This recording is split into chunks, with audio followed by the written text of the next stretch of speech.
നമസ്കാരം. വിവാദ കരിമണൽ കമ്പനിയായ CMRL-ഉം വീണയുടെ ഉടമസ്ഥതയിലുള്ള എക്സാലോജിക് സൊല്യൂഷൻസും തമ്മിൽ നടത്തിയ കോടികളുടെ സാമ്പത്തിക ഇടപാടിൽ അന്വേഷണം മുൻ മുഖ്യമന്ത്രി പിണറായി വിജയനിലേക്ക് എത്തുന്നതായി സൂചന. കേസിന്റെ നിർണായക ഘട്ടത്തിൽ എൻഫോഴ്സ്മെന്റ് ഡയറക്ടറേറ്റ് പുറത്തുവിട്ട സ്വത്ത് കണ്ടുകെട്ടൽ റിപ്പോർട്ടിലെ വിവരങ്ങളാണ് ഈ സാധ്യതയിലേക്ക് വിരൽ ചൂണ്ടുന്നത്. പിണറായി വിജയന് ചോദ്യം ചെയ്യലിനായി ഉടൻ സമൻസ് നൽകാനാണ് EDയുടെ നീക്കം. നേരത്തെ ലാവ്ലിൻ അഴിമതിയിൽ പിണറായി പ്രതിസ്ഥാനത്തുണ്ടായിരുന്നു. പക്ഷേ കോടതി കുറ്റവിമുക്തി നൽകി. ഇതിലെ അപ്പീൽ ഇപ്പോഴും സുപ്രീം കോടതിയിലാണ്. ഇതിനിടയിലാണ് മറ്റൊരു കേസ് വരുന്നത്.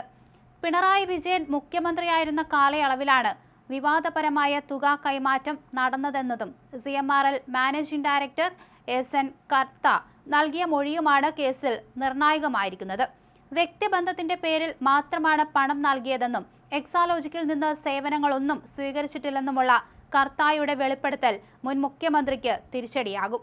കേസിൽ തെളിവുകൾ ശേഖരിക്കുന്നതിനായി ED നടത്തിയ മിന്നൽ പരിശോധനകളിൽ പിടിച്ചെടുത്ത രേഖകളാണ് അന്വേഷണത്തിൽ വഴിത്തിരിവായത്.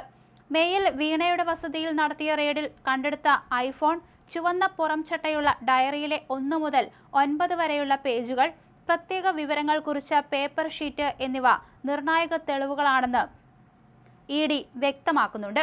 ബാങ്ക് നിക്ഷേപങ്ങൾക്ക് പുറമെ റെയ്ഡിൽ പിടിച്ചെടുത്ത രേഖകൾ വിശദമായി പരിശോധിച്ച ശേഷമാണ് വീണയുടെ സ്വത്തുക്കൾ കണ്ടുകെട്ടാനുള്ള നടപടികളിലേക്ക് ED കടന്നത്. ഇത് സംബന്ധിച്ച റിപ്പോർട്ട് ED ജോയിന്റ് ഡയറക്ടർക്ക് സമർപ്പിച്ചു കഴിഞ്ഞു.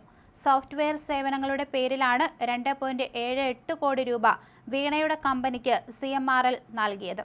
എന്നാൽ കമ്പനിയിൽ നിന്ന് യാതൊരുവിധ സേവനവും ലഭിച്ചിട്ടില്ലെന്ന് 2024 ഏപ്രിൽ 17 നൽകിയ മൊഴിയിൽ ശശിധരൻ കർത്ത വ്യക്തമാക്കിയിരുന്നു. ഈ മൊഴി വീണയും ശരിവച്ചതായി ED റിപ്പോർട്ടിൽ ചൂണ്ടിക്കാണിക്കുന്നു. എക്സാലോജിക് നൽകാമെന്നേറ്റ സേവനങ്ങൾക്കായി പിന്നീട് മറ്റൊരു IT സ്ഥാപനത്തെ CMRL ചുമതലപ്പെടുത്തിയിരുന്നു. ഇതിനായി വീണയ്ക്ക് നൽകിയതിനേക്കാൾ വളരെ കുറഞ്ഞ തുക മാത്രമേ കമ്പനിക്ക് ചെലവാക്കേണ്ടി വന്നുള്ളൂ.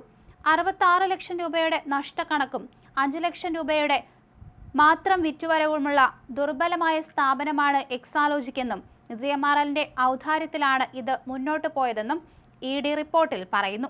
കരിമണൽ കമ്പനിയായ CMRL-യുമായി ബന്ധപ്പെട്ട് ശശിധരൻ കർത്ത മൊത്തം 182 കോടി രൂപയുടെ ക്രമക്കേടുകൾ നടത്തിയതായാണ് EDയുടെ കണ്ടെത്തൽ.